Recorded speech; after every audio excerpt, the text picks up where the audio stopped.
Hi, AP Scholars. I wanted to take a few additional minutes to read to you the section that follows, that directly follows, the passage that you either read with me in class today or that you watched me read in the previous video. To me, this section speaks more to the second passage that I had you copy and paste into your notes today, the passage from Frederick Douglass. And so I want you to bear that passage in mind as we read this next excerpt together. Hopefully you were intrigued by what you saw or heard earlier today in the previous video and you're stopping back to hear a little bit more of this text. So again, this picks up immediately following what we read in the previous video or in class. And just a quick reminder that the previous section took place in 1978 or was about 1978, and this section is titled 1979, so about a year later. Dad, what's a Wookiee? I was lying in my father's lap on the floor of the living room, cradling the Star Wars storybook, C-3PO and R2-D2 in their glossy glory on the cover. Let me see. That's Luke Skywalker. My father read it aloud, enunciating each syllable slowly. And who's that? That's Han Solo. Who's that? That's Chewbacca. It says he's a Wookiee. What's a Wookiee? Neither of us knew. Wookiee? We went to the dictionary, as we always did, to look up words from the American storybooks that my parents read us. Wood, woof, wool, woolin, no Wookiee. We looked again in the Star Wars book to make sure we were spelling it correctly. W-O-O-K-I-E-E.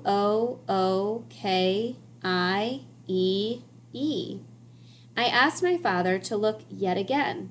Still nothing. I don't know, Fook. It's not in the dictionary. I don't know what it is. Really? Are you sure you're looking it up right? I was incredulous. Are you sure it's not in there? Aren't all words in the dictionary? The dictionary had all the other words that we had looked up, and it never occurred to either of us that Wookiee was a made-up word, because who would make up a word? Wasn't the point of writing to use real words? In my peek over Wookiee, I had more to complain about. Also, you know the story 101 Dalmatians? That dog's name is not Colonel, Dad. We had a second-hand little golden book of the Disney movie that my parents read to us often, as much for them to practice their English as it was to entertain their children. My pivot from Star Wars to Disney surprised my father. He pronounced Colonel as Colonel. What do you mean? That's how it's spelled. Colonel. That's pronounced Colonel. No, it's not. At show and tell last week, I brought 101 Dalmatians into school, and I told them that my favorite character was Colonel, and Derek Elkins laughed at me. Everyone laughed at me. Derek told me it was pronounced Colonel. It's Colonel, bah. It's Colonel, bah, not Colonel. I was annoyed at his not being able to find Wookiee, but recounting the humiliation of mispronouncing Colonel rushed back to my throat. I reddened, and my confidence in my father faltered. No Wookiee? I assumed that he couldn't find the word, and not that the word didn't exist. Wookiee obviously did exist because it was in the Star Wars book. But Colonel, the dictionary was still in front of us. Just look it up. Look Colonel up. He did. Colonel. At least he found it, which galvanized my doubt that he was looking up Wookiee correctly. The mysterious diacritical marks did not help, but he pieced it together, pointing to the phonetic guide. Colonel. Well, I don't know what the upside-down E is, but there is an R there. Geez, that's strange. I guess it is pronounced Colonel. Huh, English is hard. He shrugged.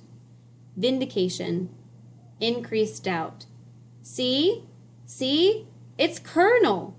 I didn't have anything else to say. I needed to trust in my dad's ability to navigate the world at large, and I was already doubting him. He seemed adrift and lost, and I didn't know where to put my doubt. 5-year-olds were supposed to believe what their parents said. Maybe some kids' parents still had the golden nimbus of infallibility, but not my parents, and not for me. Not Chan and Chi. I placed my disappointment squarely upon my parents without their knowledge. I needed to figure out English, to figure out Carlisle, to figure out my place in it. And I needed my parents to know the answers, because that's what kids need their parents to do, to know the world and to explain it to their kids. Without their expertise, the world felt uncertain and chaotic. How did you say certain words?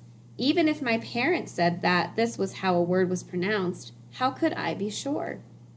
My early childhood memories are overgrown with thickets of faith and doubt, and in knowing the supposed truth, I furrowed a deep groove in myself for my doubt to root.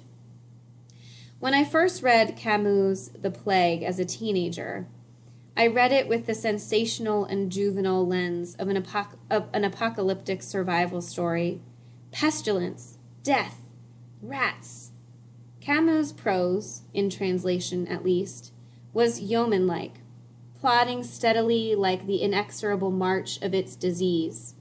But I read it again, and its themes coalesced with our struggles that I had seen in my parents and in myself, the sinewy strain between faith and knowledge. In The Plague, Camus refers to the tension as a menace. As Dr. Ryu realizes that the plague is upon Oran, he no longer can enjoy the simple, ignorant pleasures of life. He knows the truth, the menace of knowing, and his knowledge conflicts with his faith, his desire to believe, his need to hope. My faith in my parents' competence was withering as I watched them flounder, misreading a storybook or laboriously translating the newspaper, navigating the obliquely named sections of the grocery store, looking for a toilet when it was euphemistically labeled restroom. They wandered in the ineluctable labyrinth of America. If they couldn't figure out small stuff like how to read a kid's picture book, how would they navigate the big picture? I already doubted that they could. And if I couldn't believe in my parents, in whom or what could I believe?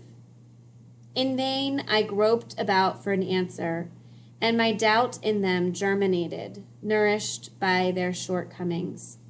My doubt contaminated everything we did, and everything I wanted to believe in.